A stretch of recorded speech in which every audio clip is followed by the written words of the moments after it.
had about the results. The discrepancy now is 7.5 million, give or take. So I don't Fears you, the ordinary person. And that's what the ordinary person constantly forgets, is that they didn't do all this censorship because your opinion counted.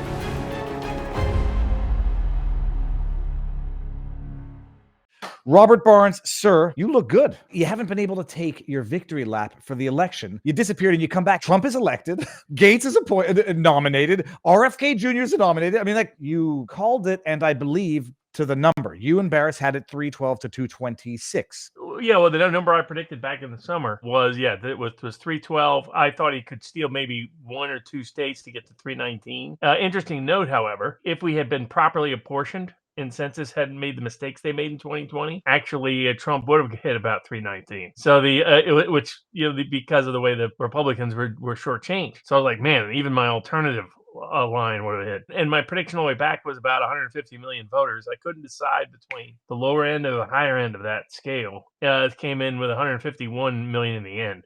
But basically kept saying, it's going to be between 150, 155 million voters, not the 165 people we're talking about. And that the Trump, I thought, would actually win a majority. He, for the first time ever, would win the popular vote for him for the first time ever. And so I placed him at 75 to 77 million votes, and Harris at 72 to 74 million votes. It right now looks like it will finish around 77 to 78 million votes for Trump, maybe a little higher, and around 74 million for Harris. Almost the exact gap, almost the exact percentage. Almost the exact number of votes, which, by the way, in 2020, I predicted Trump would win 75 million that year. I just thought that the Democrats would be around 75 to 77. Well, it turned out to be a little over 81 million. And then, according to the U.S. Census, which does the best, most thorough testing of who voted in an election other than voter registration data itself, they've always reported people over reporting. So, like, who wants to be like, oh yeah, no way, I didn't vote, ha ha. There's not as many of those these days. So people will tend to say they voted when they didn't, because they'll feel bad, like, well, I was going to, yeah, I voted. So historically, you take whoever says they voted, cut it off by about 5 million or so, the top 10 percentage or so, and that's the number you get. What has never happened before was for a census presidential election result report a year later, underreport the number of people who the election officials said voted. The census came back and said about 152 million people or so. In other words, right around the number I thought, and by about 5-6 million Americans didn't remember voting in the 2020. Here we come around 2024, and my prediction all the way back to 2020 was Trump would win unless very unusual turnout for mail-in voting occurred, and it did, just enough of it to be the margin of victory that was very thin in 3 states, Georgia, Arizona, and Wisconsin. And so Trump only needed to improve a little bit, and the fundamentals had so drastically gone in Trump's direction in the sense of what people feel about the economy, wages, jobs, chances of just living a decent life, and really sort of multiple generations. The older industrial workers in the Midwest who Trump brought back into the Republican Party, who was the heart and soul of the Republican Party not that long ago. People just forgot that part of the Republican Party. The Senator Hawley, we don't need to be in NATO Republican Party. The Republican Party that was skeptical of the United Nations, that wasn't eager to join the latest effort, wouldn't be bragging about it on their resume, as a certain ex-ambassador is currently. She seeks all of her new defense contract cash. Ordinary blue-collar industrial workers who were laid off, laid out, looked past. There was really kind of a mini culture war on them in the 60s. Your values are out of place, and you're the man, and all that kind of stuff. I mean, you had the counterculture sort of films, but the beginning of sort of the working class rebellion, you can take all the way back to that. People like John Milius, who's done a bunch of great movies, has a little finger on Gladiator, and a little finger on Red Dawn, a little finger on Dirty Harry. Who is Dirty Harry? Well, he's only the next vice president's Mama's favorite iconic character. And what was that about? That was about blue-collar people were not liking the sort of lefty cultural revolt of the 60s that looked down on them. They didn't want to be in the war, but don't blame them for it. They don't want to criminalize everything under the sun. So you had an older working class generation that had been rebelling since the time they came of age. The group that joined them this cycle, that Trump kind of accidentally got, and what I mean by accidentally, in that he wasn't tuned in initially. He got tuned in, and from 2 probably of the most unlikely sources you would have guessed 3 years ago, which is the second revolution was the young working class. The old industrial working class had already rebelled, kept begging for somebody to stand up for them, and nobody would. And they went from Tea Party to Trump to Obama to wherever in between to try to get some sort of resolution or remedy for the old industrial working class that built this country that's now been spat on successively. But now you had the young working class joining that rebellion. And they were often Latino, they were often Mexican American or Puerto Rican or Cuban or Venezuelan or Colombian or Jamaican than they would be other regions, religions, races, or groups. To the degree that you have the group that was supposed to build the coalition of the future Democratic Party was old labor. And the new labor was this young office space world where the kids were hip and chic, wanted to be liked by the right crowds, were the right filters on Instagrams. And they basically had their dreams crushed in the last decade as well. All the social media has been a disaster. Created the biggest wave of mental illness amongst young women we've ever experienced in such a short time frame. And then you look at it economically, they have the least prospects going forward, just as an objective and subjective matter that you can see out there. Rent's too high, can't afford a car, can't afford utilities, can't afford very basic things that make you feel proud that you delivered if you're a father or if you're protective if you're a mother. And so they joined. And the noises that they were going to join had been there for a little while. A lot of these people entered the crypto space. A lot of these folks were entering into the post-COVID was creating whole new coalitions across the populist left and right. Two of the people that helped bridge the gap for Boomer Trump to pop cult populist revolution crypto led today, young man that almost nobody still knows, Barron Trump, who's had far greater influence than people could ever imagine behind the scenes. It may turn out his father's most natural protege in the political world. Despite my great respect for what Don Jr. and others have done in that space, Barron just I think has it to another level. And he's sort of a personification of that young person's revolution. It's like, well, I don't think we're going to be joining all you state cultists. To me, it was like a culmination of a bunch of different things. So, I mean, in the sense that politically, this election affords the best chance for the greatest reform on the most pressing issues, I think, in American history, period. You know, they talk about Band of Brothers, they talk about putting together adversaries. Nothing compares to what you need is a group of people who've spent a better part of their lives dedicated and devoted to fixing what's wrong with our government. And a large part of that, you're going to conclude, I think, more often than not, is the government. But you don't have to share my opinion in that regard, or Ronald Reagan's in that respect, who realize there's at least an issue. And you have people like Vivek, who's obsessed with it. People like Elon Musk, who just proved what he could do at Twitter, who's obsessed with it. Just the issue of efficiency, quality, assurance, logical, rational self-interest being factored into the situation fundamentally in a responsive way that the old, frankly, political machines could do that the current administrative state cannot. Joining those two groups, to me, is natural that it would come from these two circles.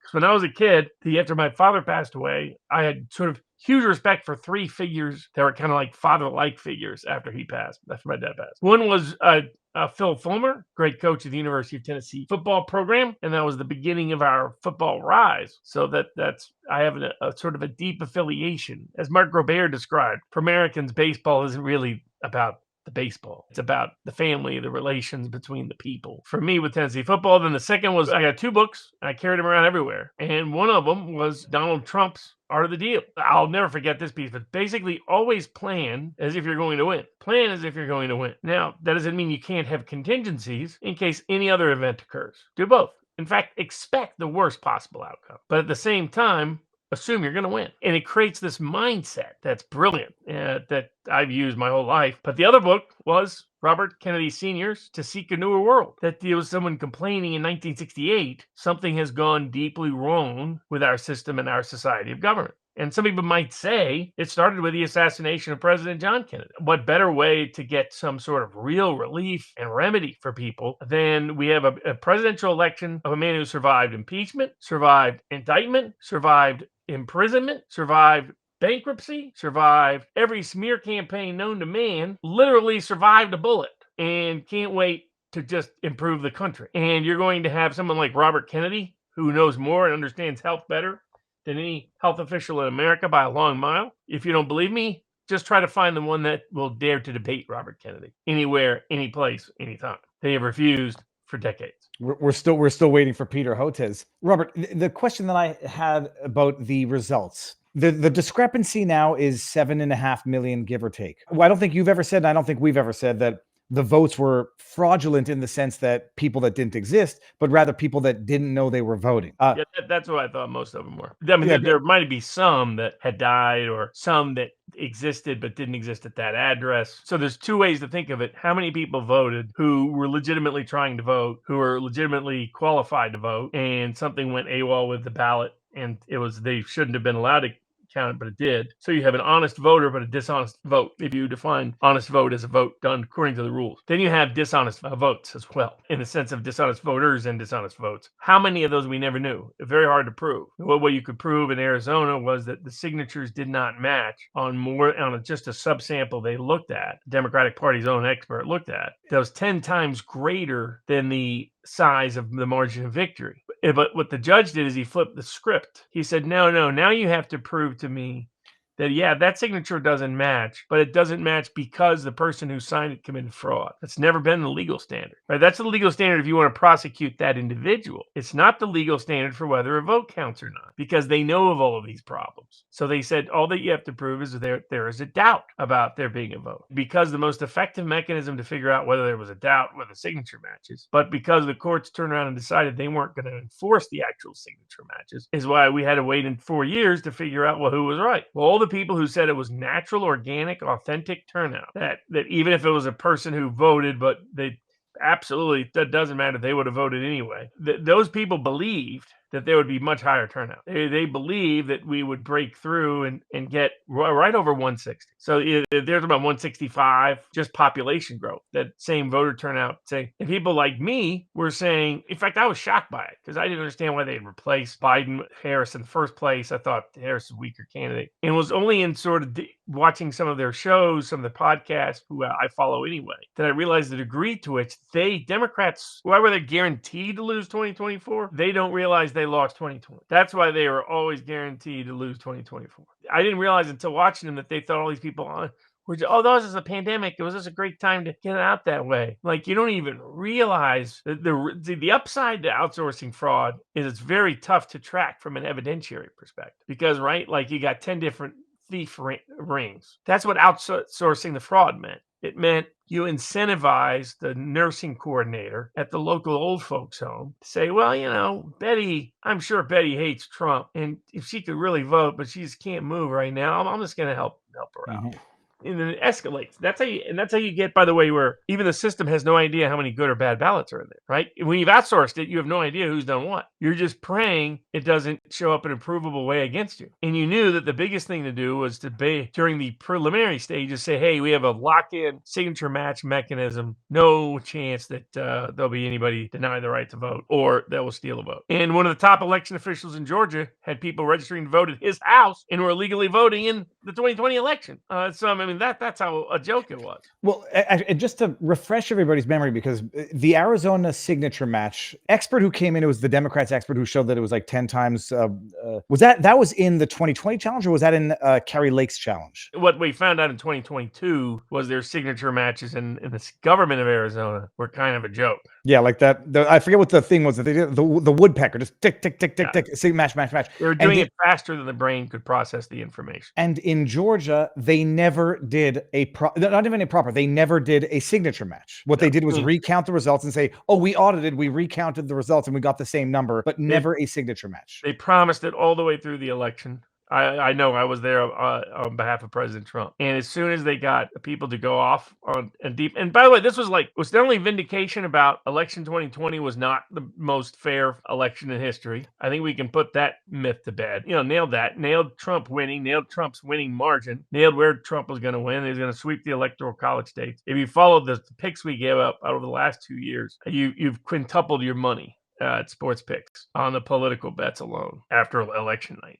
So it was rebutting the people who said everything was fine with the election, rebutting the people who were saying the polls were right. There was nothing to doubt about this election. All the models, again, pretty much all but one, I believe, picked Harris to win. Barris was one of the only pollsters, along with Rasmussen and Atlas, to say, we think it's going to be Trump. I was the only one talking about Trump winning out of all the so-called models, experts, etc., before anybody else was. The other factor is, remember how much crap we put up with for 2 years of people who said that you couldn't have an honest election that it wasn't possible. They would never let Trump get it, that Barnes is naive. You're living in a fantasy land. I live and defend these cases every single day and have for a better part of a quarter century. So naivete is not something you'll often hear me accused of in the legal context or political context. The system fears you, the ordinary person. And that's what the ordinary person constantly and continuously forgets, is that they didn't do all this censorship because your opinion doesn't matter.